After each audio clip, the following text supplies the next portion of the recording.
أعوذ بالله من الشيطان الرجيم بسم الله الرحمن الرحيم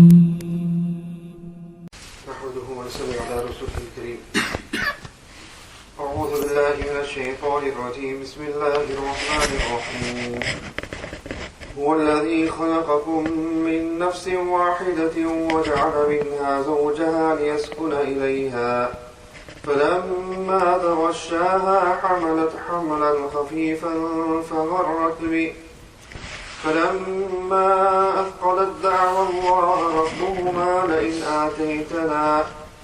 لئن آتيتنا صالحا لنكونن من الشاكرين.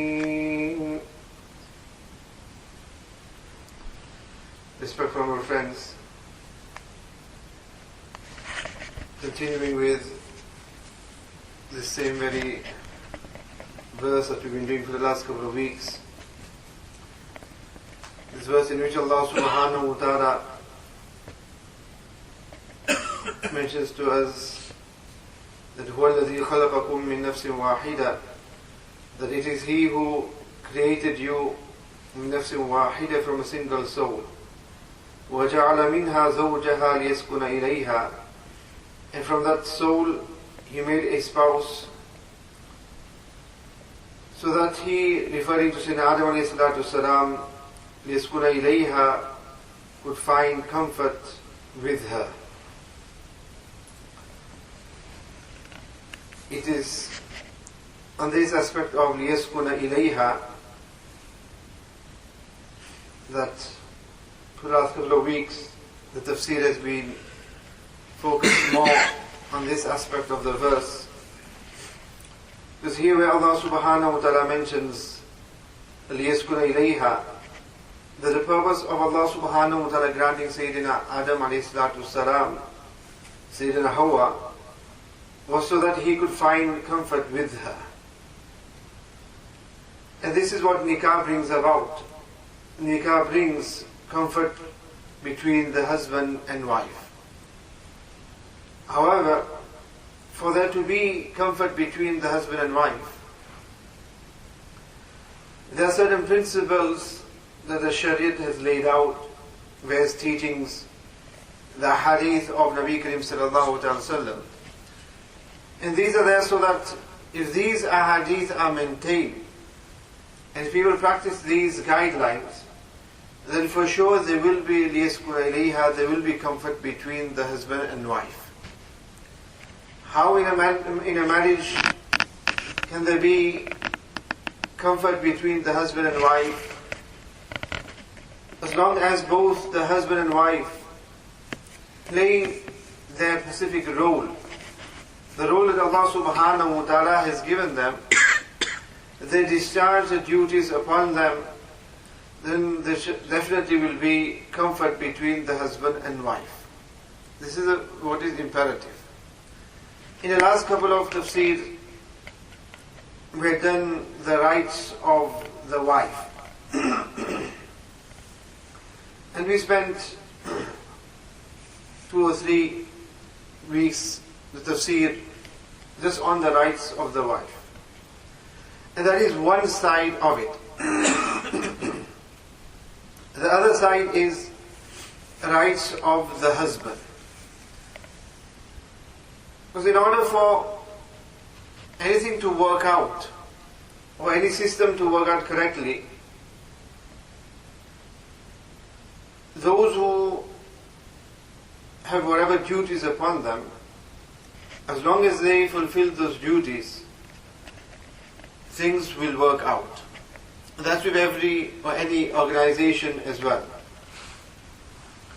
Allah subhanahu wa ta'ala Himself mentions, يا أيها الذين آمنوا لا يضركم من ضل إذا اهتديتم, that all you who believe, لا يضركم من ضل إذا اهتديتم,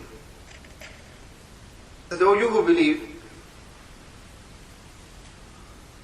those who have been misled, they cannot cause you any harm. إذا اهتديتم, if you are on guidance. I mean that if an individual is on guidance, then those who are off guidance and those who have been misled, them being misled or them trying to mislead this person will not harm this individual. لا يضركم من ضل إذا هديتم. That as long as you are on hidayat. And this one ayat is actually the solution to all the various dysfunctions that we have in society and all the ills that we have in society. Where Allah subhanahu wa ta'ala is stressing on the fact that لا يضركم من ضل إذا هديتم. If each and every single individual sees towards his or her hidayat, then automatically society will be reformed. For example, 10 people sat here. If 10 people who are sat here, each one reforms themselves, and there are 10 individuals reformed in society. 20 people reform themselves, that's 20 people reformed from society. 100 people reform themselves, and that is 100 people reformed in society. In this way, if each individual reforms himself or herself, then the whole society is reformed. And this is what Allah subhanahu wa ta'ala says, that if you are reformed and if you have hidayat, then those who are misled cannot mislead you. Meaning that if each and every single person discharges his or her duty, then everybody's duties will be fulfilled. The rights of the entire society will be fulfilled if every person fulfills whatever rights upon them, duties upon them. But if each and every single one is demanding and requesting for his and her own rights, then who's going to fulfill the rights of others? And this is the type of society that we live in, where every person is demanding their rights. Now, never mind the entire society and the rights people are demanding in society, because we focus on marriage here. In marriage itself, the husband, he's demanding his rights, and the wife, she demands her rights. So he's always complaining about his rights, that you're not fulfilling these rights of mine, those rights of mine, and these rights and those rights of mine. So he's complaining away with that. And the wife, on the other hand, she's also complaining to the husband that you're not seeing to this rights of mine, those rights of mine, and that rights of mine. So in this way they're demanding. The husband is saying, this is what I want. And the wife is saying, these are what I want from you. These are what my demands are, and he's saying, these are what my demands are. In this way, each one is just demanding, but nobody is fulfilling. And as long as nobody is going to be fulfilling anybody's rights, nobody's rights and duties are going to be fulfilled. And for that reason, Allah subhanahu wa ta'ala has given certain responsibilities to the husband and certain responsibilities to the wife. So in this way, when both sides see towards the fulfillment of rights, then there will always be a successful marriage and a successful system. And this principle, our Deen and Shariat has laid in every aspect of life. For example, with regards to various aspects of other life, for example, zakat. Although our system now is a little different in zakat, but in the past during the time of Nabi Karim sallallahu alaihi wasallam, zakat was paid and given in the form of animals, cows and camels and that. Because that was what the stock was. And this zakat was not given to any organization, but it was gathered and it was given to the public treasury, to the Baytul Mal. And from there it would then be distributed to the poor and the needy. And for this, Nabi Karim sallallahu alaihi wasallam had actually appointed, and they were appointed from the government, you can say. They were appointed by Nabi Karim sallallahu alaihi wasallam as amils. And by amils, not the amils that you might have in your mind, not the jarpunk ones. These were those whose their job was to go and collect the zakat from people. So their job was to go out and collect zakat from people. So now here you had those people who collect zakat, and then you had those people who had to give and discharge the zakat. So you've got two different people with different responsibilities and duties. Now in order for this to be discharged correctly, what does Nabi Karim sallallahu ta'ala sallam say? Nabi Karim sallallahu ta'ala sallam specifically tells the Sahaba radiallahu ta'ala with regard to these matters and these aspects of zakat, that la jalaba wa la janaba. Nabi Kareem sallallahu alaihi wasallam specifically mentions, wa la jalaba wa la janaba, wa la tukhus sadaqatuhum illa fi durihim. Nabi Kareem sallallahu alaihi wasallam specifically mentions Abu Dawud riwayat. But he says to the Sahaba Allahu Ta'ala, look, there are those who are going to acquire the zakat, whose duty is to collect the zakat, and then there are those who are going to be giving the zakat. For those who are going to collect the zakat, Nabi Kareem sallallahu alaihi wasallam says to them that la jalaba. What does jalaba mean in terms of zakat? It means that when you go to collect the zakat, the zakat collectors, you must go to the houses. La tukhus illa fi durihim. Collect it in their homes. Go to them and collect the zakat. Because what would happen is, because of mischief, if people wanted to do mischief, those collecting the zakat, what they would do is that they would deliberately sit at a distance, expecting that those who are due to pay the zakat, they must come to us and come here and give the zakat to us here. So they would do that. And those who were due to pay the zakat, when the zakat collectors would come, what they would do is, which Nabi Kareem sallallahu alaihi wasallam mentions, wala janaba. That they would take their stock and they would go to a distant place. So the tax or the zakat collectors, they would have to travel far to reach them. So on one side they would do that they would cross this zulam on the zakat collectors, that they would move their stock and everything away from them, so they had to travel far for it. And on the other side, those who are collecting, they would sit at a distance, so those who got zakat would have to come there to give zakat to them. Nabi Kareem sallallahu alaihi wasallam prevented this by saying, wala jalaba wala janaba. That both of you do not do this. But those who are collecting zakat, do not sit aside expecting people to come and give it to you there. But wala tukhus illa fi durihim. But go to their homes and collect it there from their homes itself. So this way Nabi Kareem sallallahu alaihi wasallam has given certain ahadith and right duties to those who duty it is to go and collect the zakat. And then those who are going to pay the zakat, Nabi Kareem sallallahu alaihi wasallam mentions that إِذَا أَتَاكُمْ مُصَدِّقُ فَلَا تَصَدُّقُوا عَنْكُمْ وَهُوَ عَنْكُمْ رَاضٍ. When Nabi Kareem sallallahu alaihi wasallam mentions the riwayat of Muslim, that when those who are due to collect the zakat from you come for the zakat, then do not allow them to leave from you, but in a condition that they are pleased. That they are pleased with you. That they are coming for a specific reason and a specific duty that they need to discharge. So when they come to you, do not now make things difficult for them.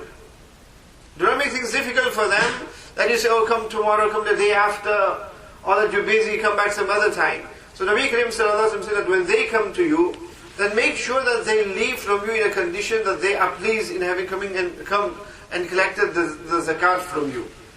So in this way, Nabi Kareem sallallahu alaihi wasallam has given a hadith and teachings to both sides. Those who take the zakat, collect the zakat, and those who are going to give the zakat. So in this way, if both see to their sides, then what will happen is that system of zakat, collecting zakat, will become easy. That if one of the two starts demanding their rights, that the one who collects the zakat is saying, no, why should I have to go there to take the zakat? He should come to me to give the zakat. So I want to be able to sit here and they come and give the zakat to me. And on the other side, those who are discharging the zakat, they want now the person should come all the way to them only to give the zakat, to collect the zakat. So in this way, if they just demand, nobody's rights will be fulfilled, and this system will not function correctly. So for that reason, Nabi Kareem sallallahu alaihi wasallam specifically mentioned on both sides that this is what you need to do. So in order for this implementation of this organization of collecting and distribution of zakat is carried out correctly. In the same way with regards to this union between husband and wife, Nabi Kareem sallallahu alaihi wasallam there as well has given various ta'limas and teachings and hadiths to the women folk, that they discharge that from their side, and that for the husband. And that the husband, he discharges those. So if both are discharging their duties, then you will find that this aspect which Allah Ta'ala mentions, لِيَسْكُنَ إِلَيْهَا, this will definitely be found within the marriage. But the reason why we do not find this in our marriages is, as I mentioned to you, that where there is one or the two is demanding, or both are just demanding what they want but they're not willing to give. Last couple of weeks we had done the hukuk, the rights of the wives. So now the wives, they will remember all their rights. They will remember their rights. and they will demand their rights. But they won't remember the rights of the husband. And vice versa, the husband, he remembers all the ahadith and all his rights. But then he doesn't remember the rights of the wife. This is what happens. Especially if we go to any gathering where these things are mentioned, then the wives, they will pick up upon all those things which the husbands are need to be doing. And they will say to the husband, did not hear this, did not hear that. This is what Nabi Karim Sallallahu Alaihi Wasallam has said, this is what the Deen and Shariat says. Reminding him what he needs to be doing. Oblivious of what she needs to be doing. And on the other side, the husband, he'll be doing the same. Remembering everything that the wife needs to be doing for him, and then going home and reminding her and giving her the lesson on that, but forgetting what he needs to be doing for her. And it is because of this imbalance that in our homes there is no comfort within our homes. There are always issues and problems and arguments and quarreling in the home because of this imbalance there is with regards to the rights on either side. And this needs to be balanced out in order for things to work out correctly, just the way those who drive cars. Your tires need to be balanced. It needs to be aligned. Otherwise, what's going to happen is you're going to be trying to pull towards the right, and it's going to go towards the left. You're trying to go to the right, and it'll pull it towards the left. Alignments are there. Then that car is going to run smoothly in a straight line as it's meant to on the road. And this is what we need to also acquire and have in our marriages, is where there should be this alignment. And the alignment is where both see towards the rights of one another. Because this institution of nikah, and I mentioned this in the introduction of this ayat as well, is something that is very, very important. Because it has an effect on the entire society. And we can understand this just from a hadith of Nabi Karim Sallallahu Alaihi Wasallam. In this hadith of Nabi Karim Sallallahu Alaihi Wasallam, where Nabi Karim Sallallahu Alaihi Wasallam mentions that shaitan, he places his throne on the sea. That he puts his throne there. Because he wants to show that, look, I've got my own throne as well. And then the shaitan, he sits there and he sends out all his other, the shayateen, his workers and his agents and his jailers. They go out and they start causing fitna between people. And they draw people towards the disobedience of Allah. And then at the end of the day, they all come back and report back to the main man. Each one coming and saying that this is what I've done, this is what I've done, this is what I've done. Each one comes. And one comes and he says that I stopped so-and-so person from going for salah. That he was on his way for salah. And then while he was on his way for salah, he met up with some of his friends and his mates. And in that what happened is his mates started talking to him, and in that talking, and that what happened is that they kept on talking, that he forgot the time of salah. Due to which then he thought, well, I missed salah, so I'll do it up later. But in that process, because he was still talking away with his friends, he didn't have the chance or even the time or even remember that he needs to do it up later, so he totally, his salat went. In this way he comes and he reports it to shaitan, look, I prevented him and I stopped him from salat. Then another one comes and he says that, look, this person had the intention of keeping nafal fast. But then I made him lazy and I put this in his mind, and due to this and that he didn't fast. So he had this intention of doing this good deed and that good deed. So they all come mentioning whatever they have done with regards to causing these people to disobey Allah subhanahu wa ta'ala. But each one comes and says that this is what I've done, that is what I've done. Shaitan says to them, Ma sana'tu shay'an. Ma sana'ta shay'an. Shaitan says to them, we haven't done anything at all. The one who comes and says that, look, I prevented him from performing salah. Shaitan says to him that you have not done anything. The one who says I prevented him from doing this good deed, that good deed, Shaitan says to all of them that you have not done anything at all. Go and do something better. You haven't achieved much at all. In this one Shaitan comes. And when he comes and he says to Iblis that مَا تَرَكْتُهُ إِلَّا فَرَّكَ بَيْنَهُ وَبَيْنَ زَوْجِهِ إِمْرَتِهِ. He comes and he says to Shaitan, مَا تَرَكْتُهُ حَتَّى تَفَرَّقَتْ بَيْنَهُ وَبَيْنَ إِمْرَتِهِ. That I did not leave so-and-so person until I did not create a friction between him and his wife. That I didn't leave him. I remained there on him, with him, until I created friction between them. When Shaitan and Iblis hears this. The Nabi Kareem sallallahu alaihi wasallam mentions, فَيُدْنِيهِ إِلَيْهِ, that Shaitan draws this, Iblis draws this Shaitan close to him. He draws him close to him.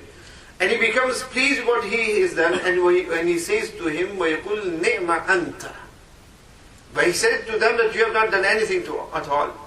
But for this one, Shaitan then says to him, that نِعْمَ أَنْتَ, that you have done a very good job. Job's a good one. You've done a very good job. He says, you've done a very good job. And he draws him close to him. And the narrator mentioned that where Sayyidina Jabir radiallahu ta'ala has mentioned this hadith. So one of the narrators, Amash, mentions that Arahu, that I see him, that when he says فَيُدْنِيهِ, that he draws him close to him, that he means فَيَلْتَزِمُهُ, that he actually embraces him. Being that Shaitan embraces who? They've come and said various different things. That, look, I've taken him to the nightclub. I've made him commit zina. I made him drink. I've made him forgo his salah. I've made him do so and so action, but Shaitan is not pleased with that. But the one who comes and he says that I have created friction between the husband and wife.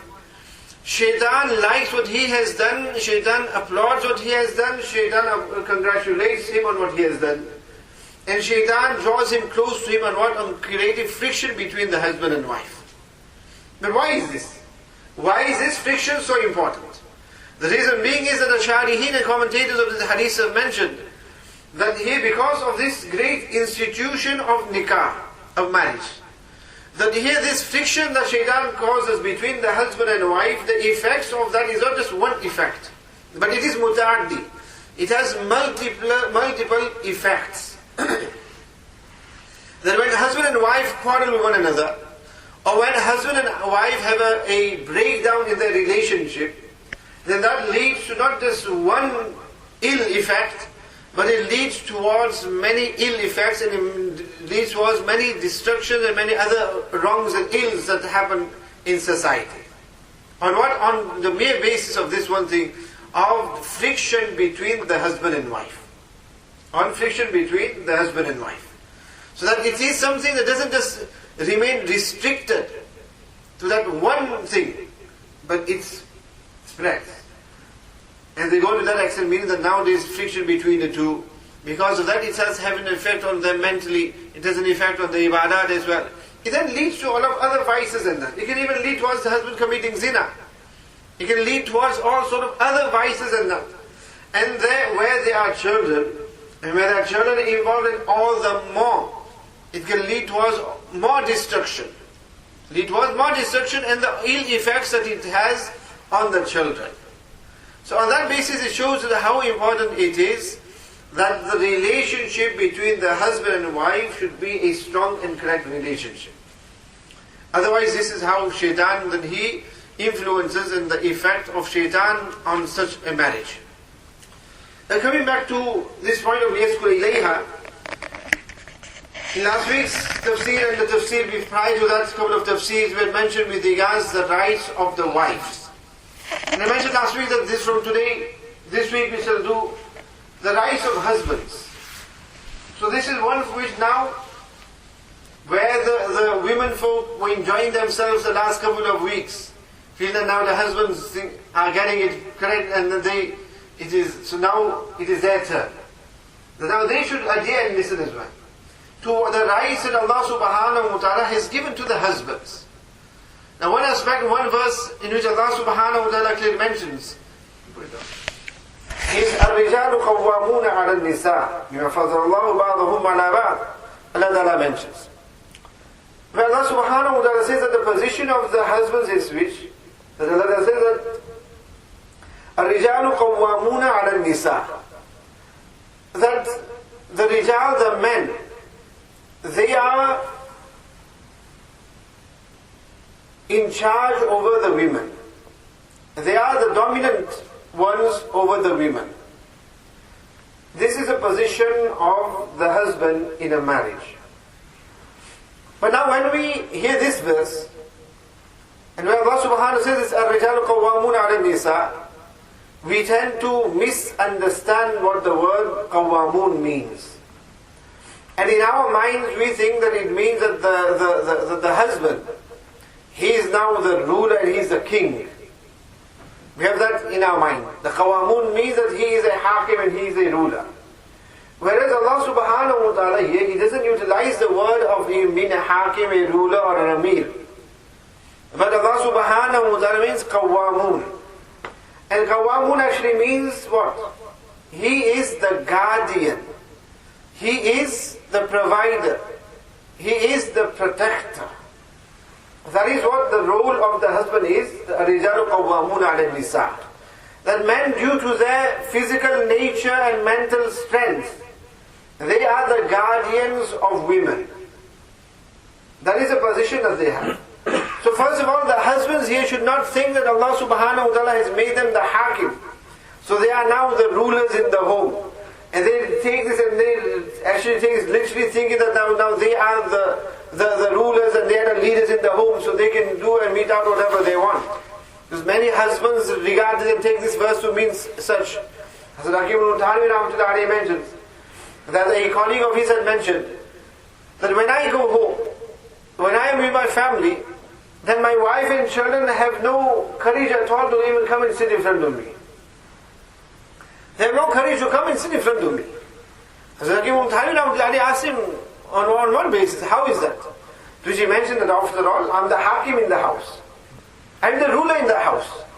So when I'm the ruler in the house, so my awe and my fear is so much upon them that they fear to come in front of me.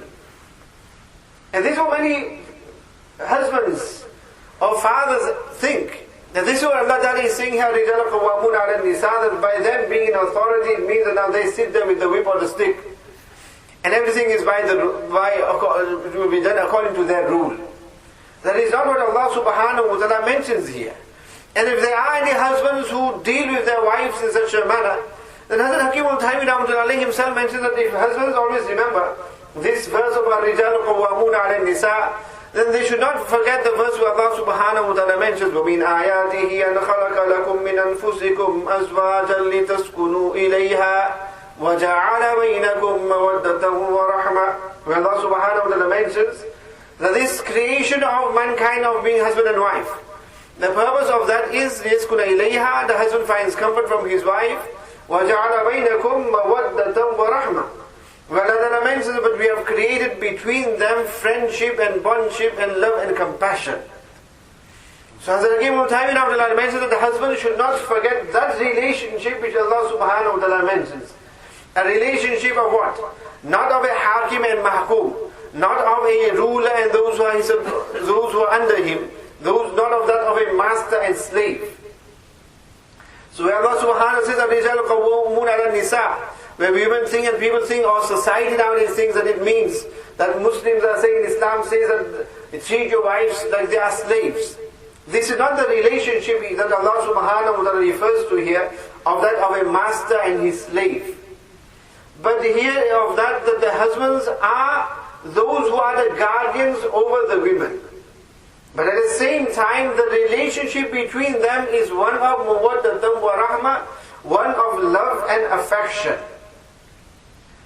And a simple way to understand this is, because we are living in such a society in times where each and every single individual wants their own freedom and liberation. And again, going back to what I mentioned in the beginning, everyone is demanding my rights. So we are living in such a society that the women folk and the wives, women in general, they want to be equal to men. Equal part to men. That whatever man can do, I can do as well. So they want to be equal. They want their own freedom and they want their own liberation. Whereas here Allah subhanahu wa ta'ala says that look, if the man is going to be free and the woman is going to be free, then this system of the home is not going to run. For that there needs to be one who is going to be the dominant figure. The one who's going to be the guardian, the protector. Will make the decisions with regards to how this union needs to function. And just see how Nabi Kareem sallallahu alaihi wasallam mentions in the hadith that if two of you are traveling together somewhere, even if it is just a small travel somewhere, if two of you are traveling together, then appoint one to be the Amir. From the two, even if you just two of you traveling somewhere, appoint one who will be the Amir. So now just imagine here, where people are traveling from Bradford to Dewsbury. In just a small travel, Nabi Karim Sallallahu Alaihi Wasallam mentions that appoint person to be an Amir. So for this small journeys, Nabi Karim Sallallahu Alaihi Wasallam is saying that look, from the two, appoint one to be an Amir. Otherwise what will happen is that one will say, look, we're going to Dewsbury, take the M606, is quicker. The other will say, no, let's take the other road, whichever is called. 638. The third will say, no, I know another shortcut. And the fourth will say, no, I know another way, better way to get there. Now four individuals are going to say, let's take this route, that route, that route, that route. Which route are we going to take? And then in what case, a lot of times what happens then, they get confused. Or if then the driver decides, no, okay, I'll listen to so-and-so. Now they'll feel, why did he listen to him and not listen to me? So already there's friction within that group. So there's just few of them sitting in one car traveling from one place to the other, but just on that aspect what happens now, there's friction already. Why did he listen to him and not me? Whose choice will it be with regards to which route we're going to take? So just on that self you find that if they want to come from Bradford to Dewsbury, they probably won't get to Dewsbury, just on that ikhtilaf itself of which route we're going to take. Due to that they won't get anywhere at all. So for a small travel, a small distance from Bradford to Dewsbury, we're told to appoint one person to be an Amir. And that Amir will say, look, the best is, let's just take so-and-so route. And that is fine. And you take that route, you'll get to your destination. For that small route we have an Amir, then just imagine for that journey, which is for life. That when a husband and wife get married, they are on a journey together, and that journey is together for entire life. So for that small journey where they will appoint an Amir, then why should we not have an Amir for this long journey in life with one another? Because this is what husband and wife are. Husband and wife, they are the two wheels on a car. That if you just have the one, it's not going to function. You need to have both sides there. So the husband and wife, you need to have both. With these both wheels, you'll find that this conveyance of their marriage, this marriage will move forward. But with it being a long distance in life, a long journey in life, there needs to be one person who is going to be the Amir, who will make the decisions. It is only then that things will function. Otherwise, what will happen is that if a husband and wife are planning now to go from Dewsbury to Bradford, take it that way, that tomorrow morning they're going to Bradford. But now there itself you'll find that the husband, he's saying that I want to go at 10 o'clock. After Fajr, I want to go to sleep and go at 10 o'clock. The wife, she's saying that no, I want to go at 8 o'clock. Now she's saying 8 o'clock, he's saying 10 o'clock a.m. and he's saying 10 o'clock a.m.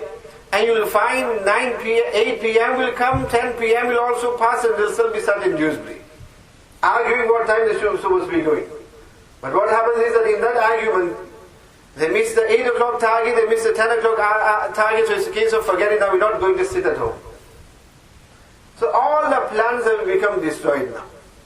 And now the husband is stuck up, as if swollen a lemon. And the wife, she's also stuck up now. Why? Because she's stuck up that he didn't listen to him, we didn't go at 8 o'clock. He's stuck up because he wanted to sleep and he could go at 10 o'clock. So the whole day they spent in arguing. Now they finish argue with regards to the timing. They couldn't go. Now after the next argument comes with regards to, look, it was because of you we couldn't go. And he said, no, it was because of you that we couldn't go. So the morning went in arguing what time to go, and the rest of the day goes in what time they should have gone. So the whole day just goes in arguing. And in this way this friction is created within the home. Whereas simple thing is, where there would have been the leader, the hakim in the home, and decision would have been made as to what time is appropriate to go, and that time is the one that we go upon, and you find that the system within the home would run and function correctly. It would run and function correctly. So it is on that basis that Allah subhanahu wa ta'ala said to the men, الرِّجَالُ قَوَّامُونَ عَلَى النِّسَاءِ, that the men are those who are the dominant ones and they are the guardians over the women. So when that is the case and that is the role that Allah subhanahu wa ta'ala has given the men for, then the women should realize and understand this, that the husband, he from the two of us, he is the Amir.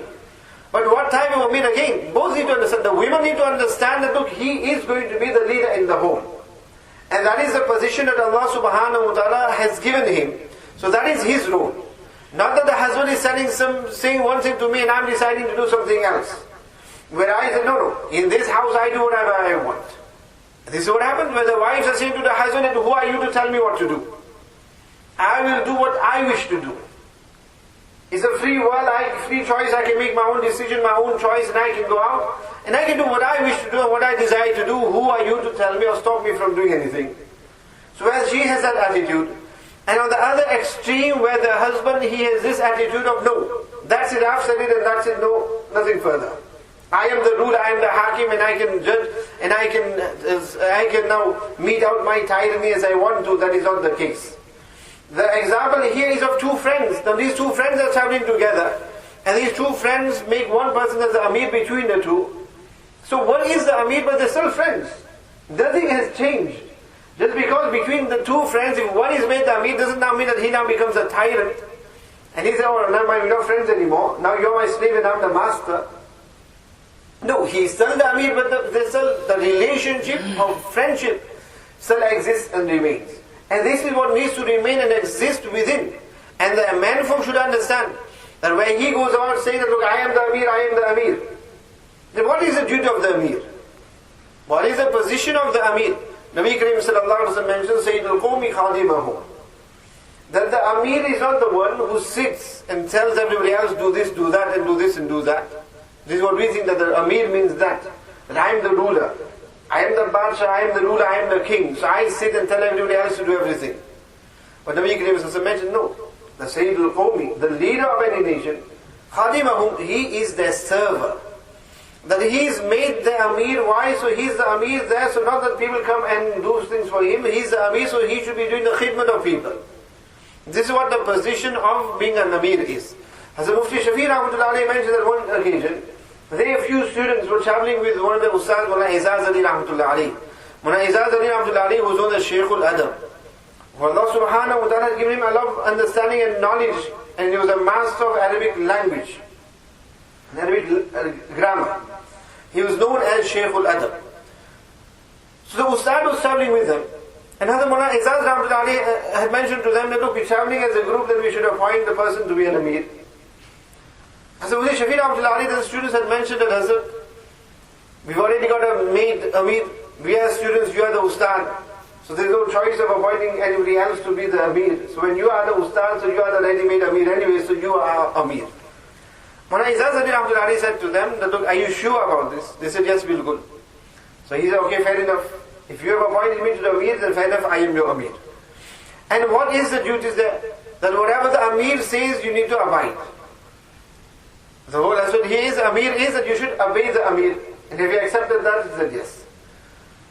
Then Hazrat Mufti Shafi Rahmatullah mentions that the chain that they were traveling with, as soon as that chain came, Hazrat Izaz Ali Rahmatullah Alayhi started picking up the luggage of the students. And he started putting it on his shoulder and started putting it on his head. And he started lifting the luggage of the students. And the students, they became, worried then, saying, this is an insult to us, that, how can our Ustad be doing this? How can our Ustad be carrying our luggage and that? So they quickly ran to take it off, and he immediately scolded them, and he told them, look, what was the condition? You make me the Amir, and you have to make itaat of the Amir. And the Amir is what? Khadimahum, he is the Khadim of the people. So when you have made me the Amir, then now you have to make itaat of the Amir. And obedience of the Amir is that let me do what my duty is. This is what being the Amir is. So those husbands who at home are go on and on saying, look, I am the Amir, I am the Amir, then act as an Amir as well. Do the duties of the Amir within the home as well. And then you'll find, so this is what happens, we're just demanding, but we're not understanding what our roles are. So one aspect which Allah subhanahu wa ta'ala mentions here is, الرِّجَالُ قَوَّامُونَ عَلَى النِّسَاءِ. And with regards to this aspect, my dear friends, and the various ahadith, because there will be various ahadith I'll mention, and various things that I mentioned in the past as well with regards to the rights of the women. Very, very important that we take a lesson from Nabi Karim sallallahu alayhi wa sallam. My beloved Shaykh Dawud Rakatuhum, Arif Billah Hazrat Nashaki Muhammad Akhtar Sahib Rakatuhum, With these extremes we have in a home, the husband gives an example. One is on one side you have one husband, that he enters the home, he enters the home like Fir'aun. He's a pharaoh there. He's a Fir'aun. The Badshah, the king in the home. So he enters and he's now just what? Demanding things. He's just sort of as a tyrant. And due to which the kids are scared to come to him. And as soon as he comes into the home, the kids are, running away. And this is what happens to the poor wife. She's looking forward for the morning. Why? Because she knows Hapa said the husband will be out of the house. So he's out of the house, she's happy. She's enjoying herself, she's relaxed throughout the day. And then when she now sees that now he's coming towards tea time, 3 o'clock, 4 o'clock, now you find that her blood pressure starts going up. Her heart starts beating now. And now she starts becoming anxious, and that look, the tyrants. Not that's what tyrants, he's going to come back any moment. And this is exactly what happens. She's now fearing the husband coming in the home, that I don't know how his mood is going to be today. Not knowing how his mood will be today. And depending on his mood, either if he's in a good mood, the time was great. And if he's in a bad mood, then I've had it. So she is worried here, not knowing what mood the husband will be in. And then as soon as he comes, and then if she is late in any aspect at all, or if the food is late there under the sadaqan or so, and that's it, he's now hitting out at her. Any deficiency in the food, and he's hitting out at her. And as soon as the father walks into the home, the kids are lagging it. One's hiding behind the city, one is hiding upstairs in his room, and another kid is hiding somewhere else. Why? Because the tyrant has entered into the home. So this is the one aspect that we have in the home. Where the wife, she's fearing the husband coming home. The kids are fearing the husband going home. And if he comes and if he has told her beforehand, if they go, it's that time of the month where I'll be going for my 3 days. And she's like over the moon. Over the moon now. And this is the time that they have, he's gone, I've got a bit of rest. Whereas that's not, and why this happens is because of that aspect of where the husband takes it literally. The Ar-Rajalu Qawwamun ala Nisa. I am the boss. I am the Amir in the house. And he lives as a tyrant in the home. Dear friends, it doesn't work that way at all. Nabi Kareem sallallahu alaihi wasallam. And again, remember, as I mentioned to you, he is the Amir. But he's Amir on that basis that look, he is the dominant from the two, but this relationship between the two is one of love and compassion. It's one of love and compassion. So that if the husband is gone out for 3 days, then the wife at home should be sat there counting the hours and the minutes. That when Sunday evening comes and he'll be back home as well. That she should be missing him. Not on the contrary that she is glad that he's gone and he's glad that he's gone in Jamaat as well. That he feels that when I've got a break at least. Although I'm sure that the Satis don't go out in Jamaat for that reason. And you shouldn't be either. You shouldn't be going for that reason either. Otherwise there won't be any qurbani. Where there's love between the husband and wife and now to separate and go in the path of Allah, there'll be more qurbani then. And if things are not good in the home, and this is a good excuse to leave the home, then this isn't going to be any qurbani. So it should be a case of where he can't wait to get back home and she can't wait for the husband to come back home. In our marriages nowadays we don't have that. The husband, he can't wait to leave the home to go to work and go to see his friends, and the wife can't wait for him to leave the home as well. He dislikes coming home in the evening, so he wants any excuse that after work, overtime, after work, second job, after work, this taqaza, that taqaza. So he just wants to be outside of the house. Because he doesn't want to be at home. And she, anything to keep the husband outside the home. So if he's saying that, look, overtime tonight, no problem, yes, we need the money. Meanwhile, she wants a space. Next day he's saying, I've got gush. Fair enough, you have reward for it. Third day he's saying, it's our mashwara. Fair enough, go for that, puri ijazat, they go for that. Fourth day he's saying, now we've got some other taqaza. Fair enough, go for it by all means. So here we just look, the husband is looking for excuses not to be at home, and the wife is looking for excuses not to have the husband at home. Whereas this is not the whole point of marriage is that there is comfort and enjoyment and love and affection between the husband and wife, and they want and they enjoy being with one another at home. And it is a case of the husband understanding these aspects of the wife, that look, although I am the Amir, but where it is a case of him understanding that in the relationship here, there are going to be occasions wherein the wife is now going to become a bit displeased with some matters. And he should be understanding of that. And we find this with who? None other than that of Nabi Karim sallallahu alaihi wasallam. On an occasion, Nabi Karim sallallahu alaihi wasallam said to Sayyidina Aisha radiallahu ta'ala anha, that, "O Aisha, when you are displeased with me, then I know that you are displeased with me." And how is that? Because when you are pleased with me, and things are fine, you are happy with me, then when you take an oath, you say that, "La bi Rabbi Muhammad sallallahu alaihi wasallam." When you take an oath, you say by the name of Muhammad. Qasam on the name of Muhammad. And when you not, you say by Rabbi Ibrahim. You say the name of Sayyidina Ibrahim. Is this not the case? Is this not the case? Sayyidina Aisha radiallahu ta'ala anha gives a beautiful reply, in which she says, "Ajal, yes, it is like such."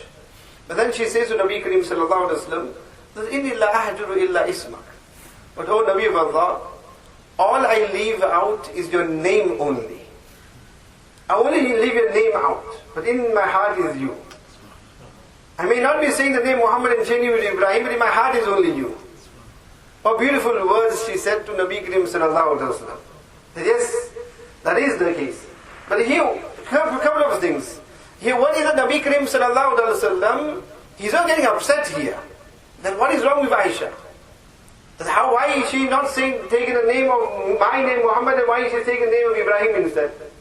Nabi Karim sallallahu alaihi wasallam understands that, look, at this moment our relationship here is not over Nabi and Ummati. Our relationship here is one of husband and wife. And in this relationship between husband and wife, there is going to be times when the wife is going to be upset with the husband. So when she is upset with the husband, then it is something that is understandable that she is going to be upset at that moment.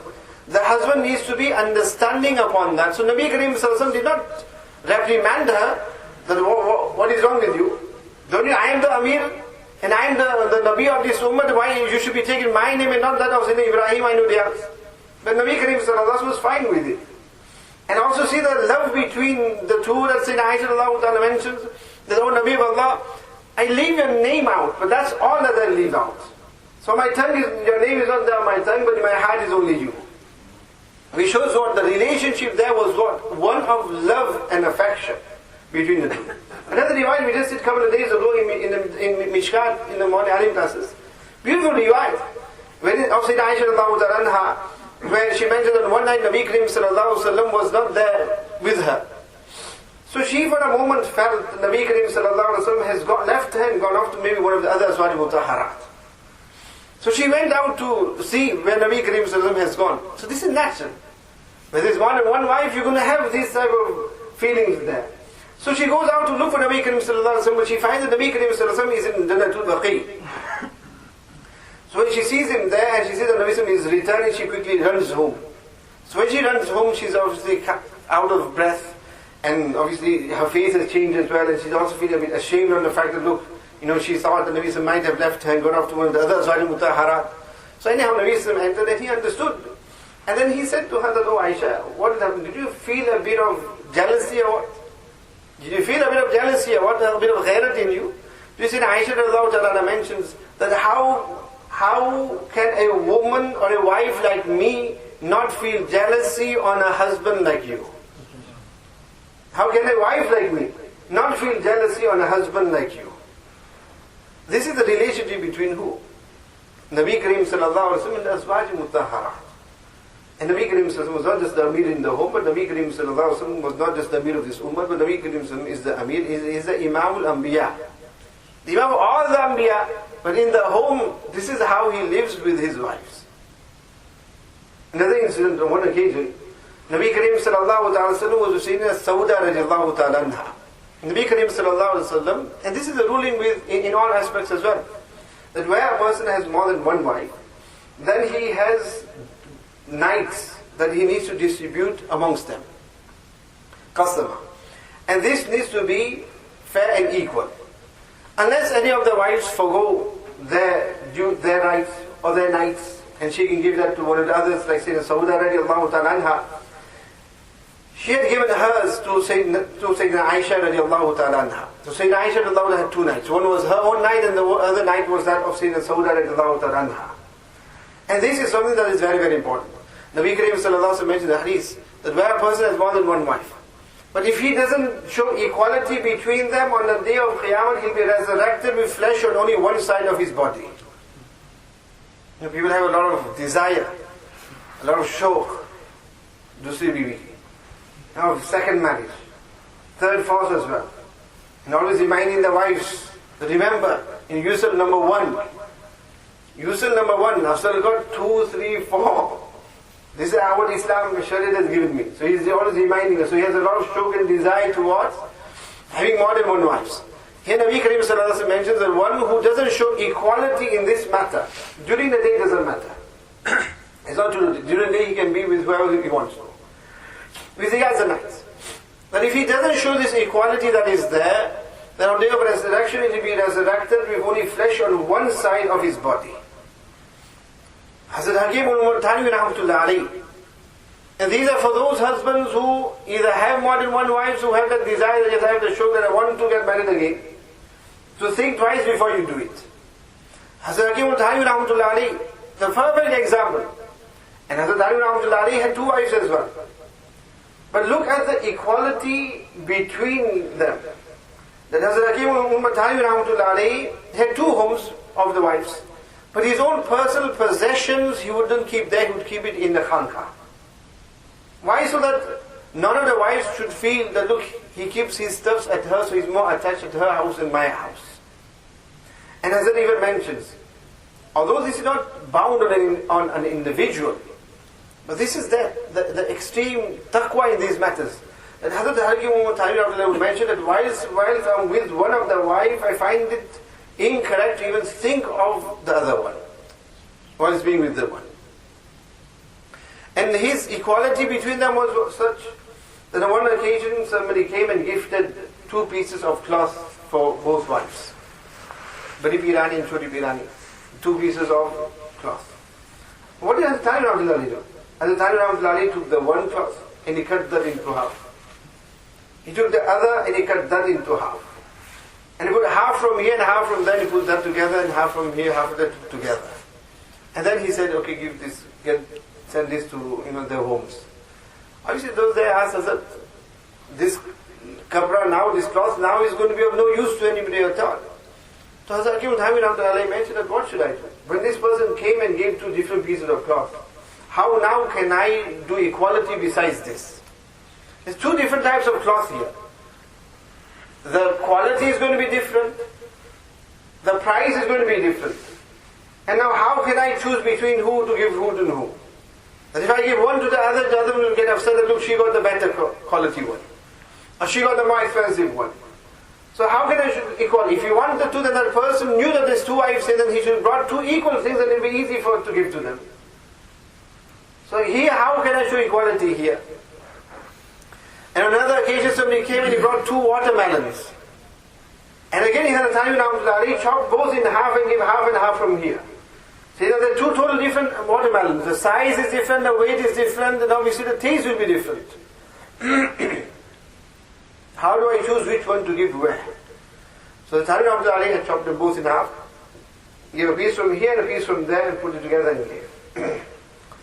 If a person can do such equality, then by all means, go ahead. And if you can't, then better stay where you are. Just keep on dreaming of it instead. Just stay where you are, you're better there where you are.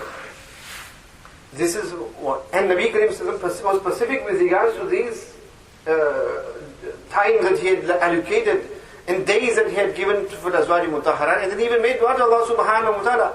That Allah subhanahu wa ta'ala, these are those things which are in my control. That in my control. Hence do not question me or hold me responsible for that which is not in my control. Meaning this is in my control that I spend time equally with the Azwaj Mutahharat. But naturally if I feel some affection towards any of the Azwaj Mutahharat more than anybody else, then that is something which is not in my hands. Because I had immense love for Sayyidina Khadija, and immense love for Sayyidina Aisha radiallahu anha. This is a natural thing. You can't control that. So Nabi Karim says, that which is not in my control, Allah subhanahu wa ta'ala, do not hold me responsible for that. And Nabi Karim sallallahu alaihi wasallam had a lot of affection towards Sayyidina Aisha.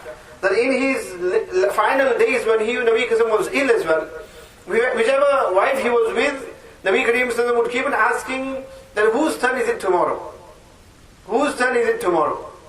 In this way he would be asking, and Azwaj Mutahharat would understand that Nabi sallallahu alaihi wasallam is wanting to hear that it's the time, it's the day of Aisha. Because he had a more inclination towards her. On this day themselves understood that Nabi Karim sallallahu alaihi wasallam at this moment would prefer to be with Sayyidina Aisha radiallahu ta'ala anha. So they then had forgone their days, and they allowed Nabi Karim sallallahu alaihi wasallam to be with Sayyidina Aisha radiallahu ta'ala anha.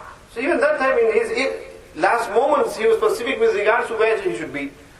And it so happened that when Nabi Karim did pass away, it was the day of Sayyidina Aisha radiallahu ta'ala anha as well. And Nabi Karim sallallahu alaihi wasallam passed away in the laps of Sayyidina Aisha radiallahu ta'ala anha, while Sayyidina Aisha was just there.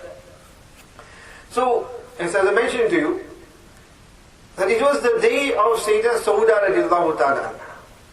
And while it was her day, Sayyidina Aisha radiallahu ta'ala anha, she came there, and she came with some mitai or some sweet dish. She made some sweet dish. And she came there and to give to Nabi Karim sallallahu alaihi wasallam. So when she came to Sauda radiallahu ta'ala anha, she disliked it. No, today is my chance. It's my day, let him be mine today. Instead, why did she have to come and that too is some sweet dish and that reminded Nabi of her as well? So she was upset with why Sayyidina Aisha came on that day. So Sayyidina Aisha radiallahu ta'ala anha gave some mitai, the sweet dish to Sayyidina Sauda as well. And Sayyidina Sauda says, no, I'm not going to eat from there. I'm not going to eat from there. So Sayyidina Aisha said to her that, look, I brought for you as well, you eat from it. And she said, no, I'm not going to eat from there. Sayyidina Aisha radiallahu ta'ala said that, look, if you're not going to eat from it, then I'm going to take it and I'm going to wipe it on your face. I'm going to throw some on your face. Nabi Karim sat there, and this is happening in front of him. And Sayyidina Aisha radiallahu ta'ala takes the sweet dish and she goes and she rubs it on the face of Sayyidina Sauda. Sayyidina Sauda then complains to Nabi Karim sallallahu alaihi wasallam, look what she's done. Nabi sallallahu alaihi wasallam mentions, Allah Ta'ala says, Jaza'u sayyatin sayya, that the revenge of evil is evil. So you take your revenge and throw some on her face. So Nabi sallallahu alaihi wasallam is telling her that, and says, Sauda takes some and she goes and she wipes that on the face of Sayyidina Aisha. Where is this taking place? This is taking place in the household of the Nubuwwat, dear friends. In the home of the Nabi of Allah sallallahu alaihi wasallam. And this is the type of relationship and the type of fun they're even having in the home. And then what had happened? While that was happening, the door knocked, and who was it? You said Umar radiallahu ta'ala. Said Umar radiallahu ta'ala came. And as soon as Umar radiallahu ta'ala came, Nabi sallallahu quickly told him, quickly go and wash your face. Don't let him see you in this case. This is probably before the rulings of hijab. Don't let him see you this way, quickly go and wash your face. This is how they're passing their times. In Shama'il Tirmidhi, I also mentioned, I remember the last incident, inshallah, will complete. When Nabi Karim sallallahu alaihi wasallam is at night with Sayyidina Aisha radiallahu ta'ala anha, and Nabi Karim sallallahu is telling her stories of the 11 wives. And these stories are used in Arabic adab and that there were 11 wives, and each night they were mentioning to their friends of various aspects and qualities of their husbands. But it's a manner in which they explain their husbands in very eloquent Arabic. So the Nabi Karim sallallahu alaihi wasallam is mentioning these type of stories to Sayyidina Aisha radiallahu ta'ala anha. He's not sat there late at night with Fazaila Haman. He's not sat there with Basi's neighbor. He's not sat there. There's time for that in its time. But here Nabi Karim sallallahu alaihi wasallam is talking about what? These 11 women talking about their husbands. But Nabi Karim is entertaining Sayyidina Aisha radiallahu ta'ala anha by mentioning such things to her.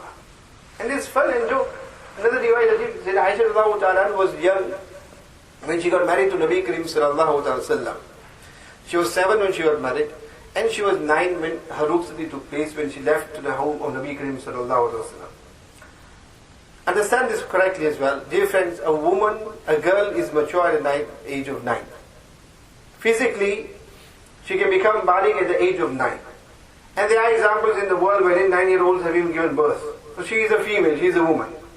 So do not fall for all this propaganda that people go on with regard to the age of Sayyidina Aisha. And there are some who actually, Muslims, want to change their age and increase the age to something else. No, it's inappropriate this age. No, that isn't the case at all. Look at the girls nowadays, how quickly they grow up. And in the Arab, women grow up quickly as well. So at the age of 9, she was a woman. So there was nothing funny or something uncultured in this aspect of this nikah of Nabi Karim sallallahu alaihi wasallam. But when Sayyidina Aisha radiallahu ta'ala, because she was young at that time still, and like any young child at that time, of somebody of tender young age, she had various toys of hers as well. And Sayyidina Aisha radiallahu ta'ala herself mentions that there were times wherein I would be sat with some friends of mine playing with these things, and as soon as Nabi Karim would come, my other friends, they would then, out of being a bit modest and shy, that they would run away from there. But Nabi Karim would call them back so that they can come and play with me. And so one day Nabi Karim, when he entered in the home, and there was some shelves in the home, and it had a cover over it, a cloth over it, curtain over it. But with the window, so the curtain moved. And when the curtain moved, Nabi Karim sallallahu alaihi wasallam saw some of my toys that were there. In those toys, Sayyidina Aisha radiallahu ta'ala anha, she had some dolls that she had. These dolls are not the dolls that we have in our mind. Not the various dolls that we have. Now you have Muslim names and Muslim version of it as well. Not these statues. They didn't have that. It was made out, they themselves would sew it themselves. So in this way they would learn the art of sewing as well. So there was those, so Nabi Sallallahu asked, what's that? What is these? And she said that these are my dolls. Nabi Karim mentioned, what is in between the dolls? So there was actually a horse. But this horse had wings. It had wings. So kya kya? Sorry? No, pardon me. Yeah. These kids in the front, in the Pegasus. In the form of a Pegasus. So in this way, the horse had wings on it. Is that? So what had happened is Nabi Sallallahu asked, what is this? She said, it's a horse. And because it had wings on it, Nabi Sallallahu jokingly said to her, that since when do horses have wings as well? Since when did horses have wings? So he said, Aisha then said to him, have you not heard that the horse, Sulaiman alayhi salam's horse had wings on it? Meaning these were sort of fairy tales that kids had grown up. He didn't have such a horse, but it was fairy tales that the kids had grown up with. And Sayyidina Aisha had this in her mind. So she said to Nabi Karim sallallahu, no, the horse of Sayyidina Sulaiman had wings as well. And what I'm trying to mention to you is that here this is Nabi Karim sallallahu, but look at the type of conversation that he's having with Sayyidina Aisha radiallahu ta'ala. And these are the things that we need to understand at that time. He's understanding her age, so he's calling her friends back to play with her. He's understanding she's small, so she's got these things to entertain her with. And he's joking with her as well in this aspect. This is the type of bondship and relationship that is there, that is important, that should be there. But at the same time, Nabi was the Amir as well. There was the Nabi walked in and he saw a very fancy hijab parda there. Nabi Karim sallallahu alaihi wasallam disliked that, and Nabi Karim sallallahu alaihi wasallam told her to take it down as well. When I said Aisha Allah that he invited somebody for dawat, and in that said Allah said to Sayyidina Ali that it would be good, it would be nice if Sayyidina Nabi Karim could accompany us as well. If Nabi Karim could be part of the dawat as well. Nabi Karim was called as soon as he walked into the home. Nabi Karim just saw towards the wall, and he saw something and he left, he didn't come. Sayyidina Fatima ran behind him, asked him, "No, Nabi of Allah, what has made you reject our dawat?" To which he had mentioned that, look, how can Nabi enter such a home in which there is a fancy curtain placed? All it was on the wall they put a sheet of cloth. But it was one which had some design on it, some embroidery on it. And because of that, Nabi Karim some disliked that, he didn't enter into that home. Immediately sees our homes. But that doesn't mean that you can't have such things. This was obviously Nabi Karim there was certain mayar and standards, of course, in that of the home of the Nabi of Allah sallallahu alaihi wasallam.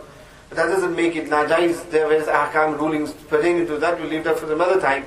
But to mention that where there was times for that, the Nabi Karim sallallahu alaihi wasallam had revoked, and Nabi Karim sallallahu alaihi wasallam had obviously admonished them on such aspects as well.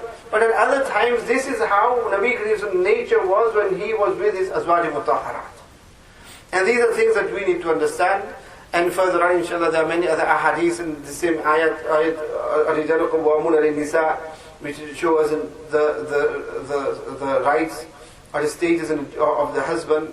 May Allah subhanahu wa ta'ala enable us all to understand these things and again get that right balance within the marriages and between the understanding between the husband and wife. ربنا تقبل منا إنك أنت السميع العليم وتب علينا إنك أنت التواب الرحيم سبحان ربك رب العزة عما يصفون وسلام على المرسلين والحمد لله رب العالمين.